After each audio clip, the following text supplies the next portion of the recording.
So my mother had a best friend named Jenny Sechrist, Jenny Abrams Sechrist, and housewives back in the '70s would make a day for everything. One day they'd do their grocery shopping for five, six, in my mother's case, 9 people.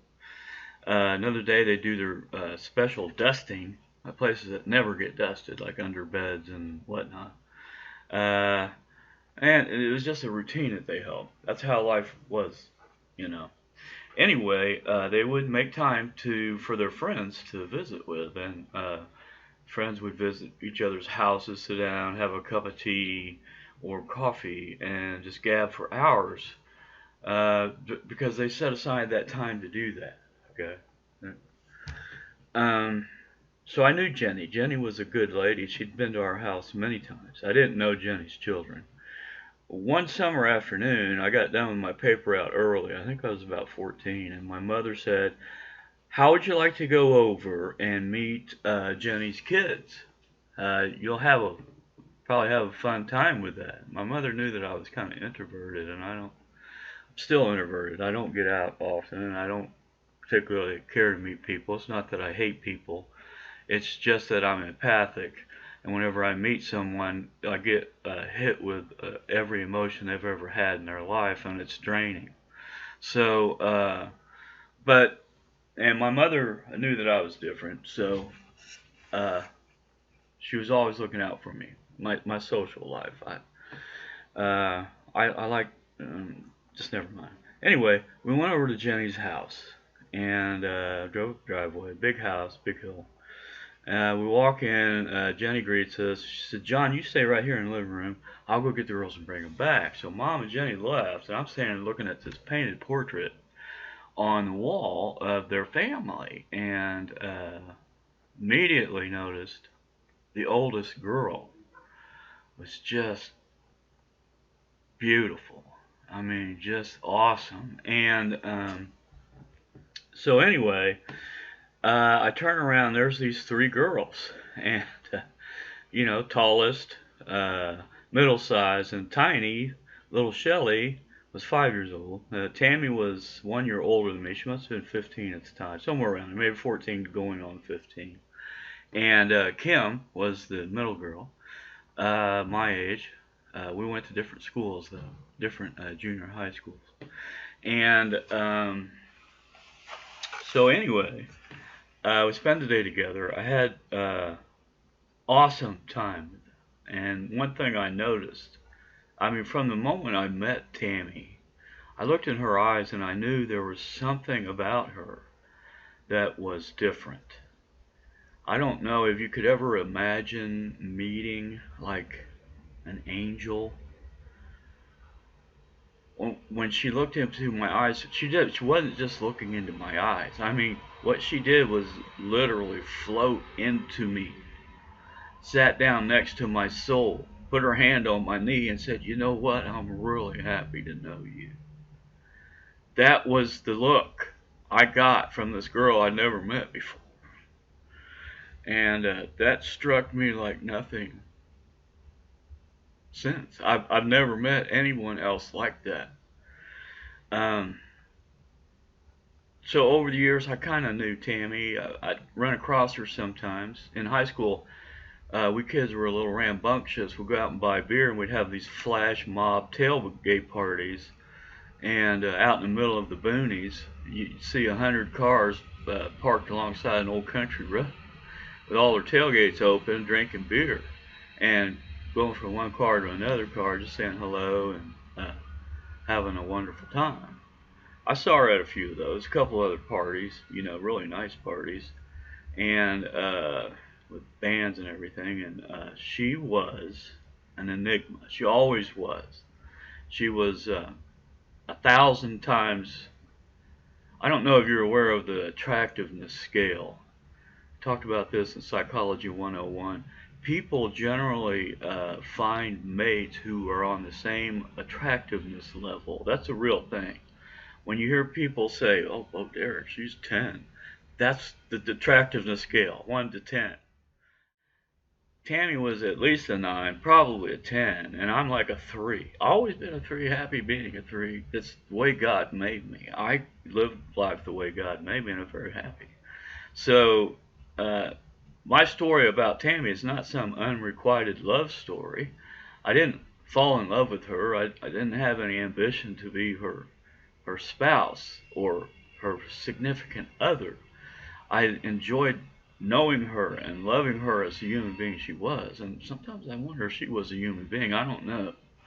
But this story is about Tammie Abrams Sechrist. One day, and I was 16. I'm sure I just turned 16 because I didn't have a car yet, and I had my driver's license though. It was a Saturday, and I think I was off that day. I was working at a grocery store, and I was working a lot of hours. Usually work Saturdays like up to about 10 o'clock at night. Anyway, must have been off this night because it was a little early. It was probably about 9 p.m.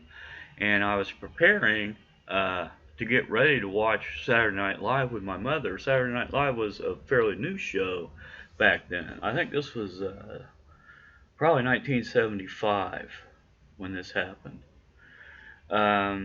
So I told my mom, I checked. I said, we're out of popcorn. I'd like to have popcorn while we watch the show tonight.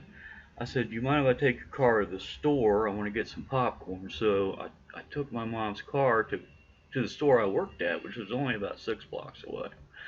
And Cox's grocery store, 13th and E. And anyway, I went to the store, got the popcorn, which came in a clear bag, and it was just popcorn back then. There was no microwave popcorn for the masses. And there might have been microwaves at the time, but they certainly weren't for the middle class. So I got the popcorn, kind of got a shake on the stove, you know, and I'm standing in line, and of course the checkout's right there by the front door, as it is in most grocery stores. And all I have is my little popcorn, and I'm standing there looking directly at the cashier, and immediately behind the cashier, I see walking through the front door Tammie with some guy I'd never seen. And it would seem odd that I'd never seen a guy that was in my high school. We had a small high school, it had about 1,000, maybe 1,200 kids altogether. Our ninth grade was in our town, in our hometown. Our ninth grade was in the junior high schools. So we only had 10, 11, 12th grade in our main high school. And I didn't know this kid, I'd never seen him before. He was handsome. He was like, you know, the attractiveness scale does work. Professor Apple from Marion College. He was very handsome. Tammie, of course, was beautiful. And they walked in, and there I was in my Saturday grubs, you know. I'm certainly not dressed to be meeting handsome, attractive people, and I felt dirty. I felt like I probably needed to take a shower. My hair was probably a mess, like it always is. And I didn't want to have to confront them in the appearance I was at the time. I was in my comfortable Saturday appearance wear, whatever that might be. Probably an old Army fatigue shirt that I wore as a windbreaker, you know. I felt like, oh my God, there's Tammie. I'd love to talk to her, but I'm not. My hair is not combed, and I just, you know, I don't know if you've ever had that feeling. But anyway, I didn't want to talk to her, and so I kind of shrunk down a little bit and kind of looked away, so maybe she wouldn't notice me. Of course she did. When I glanced my eyes over there, she was staring right at me. So, and then I saw her just kind of sigh a little bit and turn around, and her and the guy walked out. And of course, I walked out almost immediately after them, because at the time I was paying for my popcorn, so I was right there by the door. They walked out. It was not, I'm going to say 30 seconds later that I walked out. I got in my mom's car, I went up E Street down towards 16th. Now, Tammie's automobile accident was on 16th Street, way farther south. I lived near 16th and G Street. And for those of you that don't know a grid system city, which after having lived in a few places, I know a lot of places don't have a grid system city. Grid system cities are awesome to live in because you can find your way around easily, okay? You've got your main streets. There's one going east and west, one going south and north, and the center of those two streets is the center of your town. Okay, as you go east or as you go west, your east and north streets are going to be numbered streets. First Street, Second Street, Third Street, on up to 256th Street, like you might see in Indianapolis. And the same thing for the south side. And then, of course, your streets that run parallel, east and west, are lettered streets. You have A Street, B Street, C Street, D Street, etc., etc., etc., on down to Z, or whatever, however many streets you have. Okay, so that just gives you an idea of where Tammie was when I turned on to 16th and E Street. She was at 16th and L. Okay, so I think that math turns out to be 9 blocks away. And in Indianapolis, or in the city I lived in at the time, that would have been almost a mile. 10 blocks pretty much make a mile. So she was about a mile away from me when I turned on to 16th Street, after having just left the store right after her. And I heard the fire truck sirens.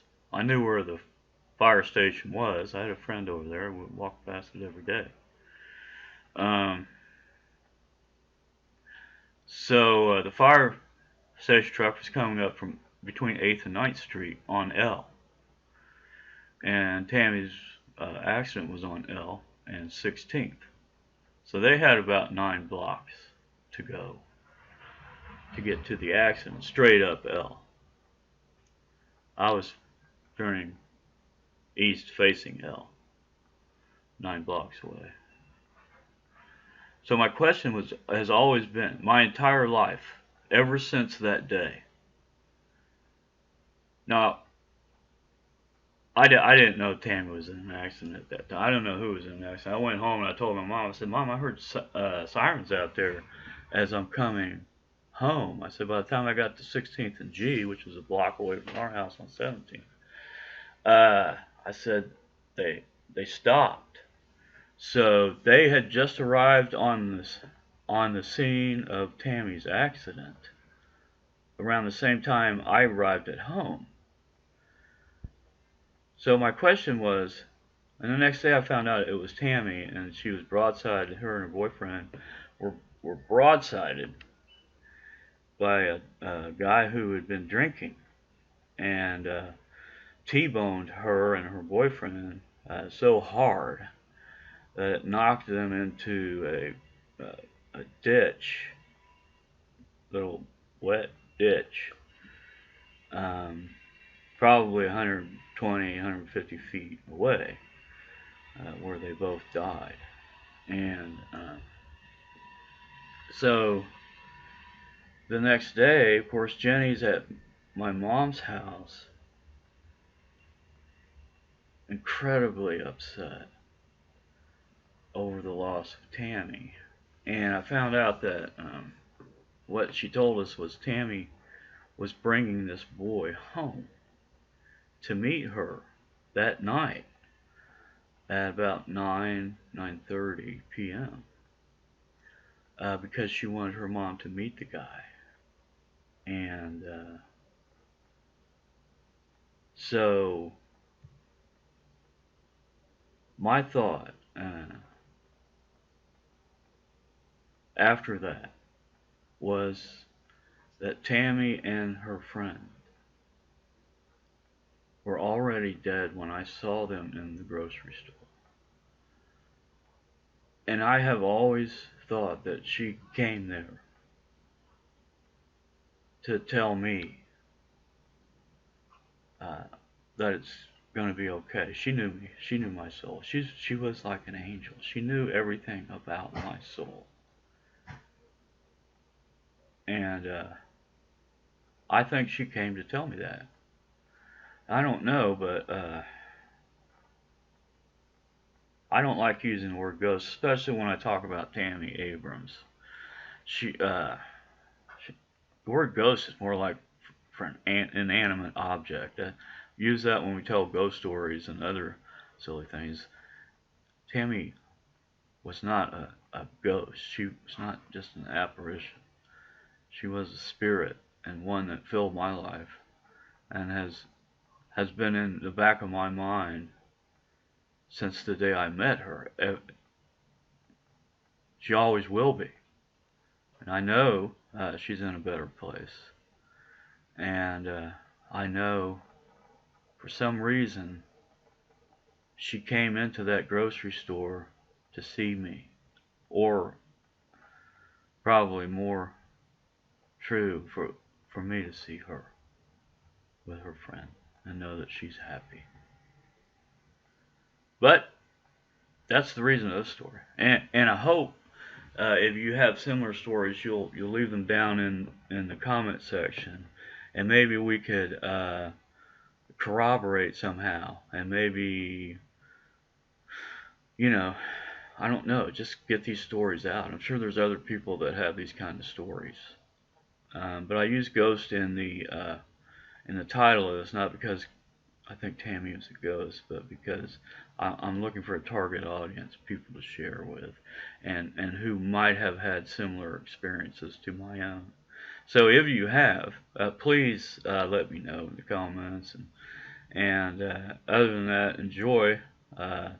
It's just after Thanksgiving, the year 2021, and I hope you have a wonderful holidays ahead. And if you're interested, let me know. If not, que sera, sera. Enjoy life as much as you can. I'm out. Thank you.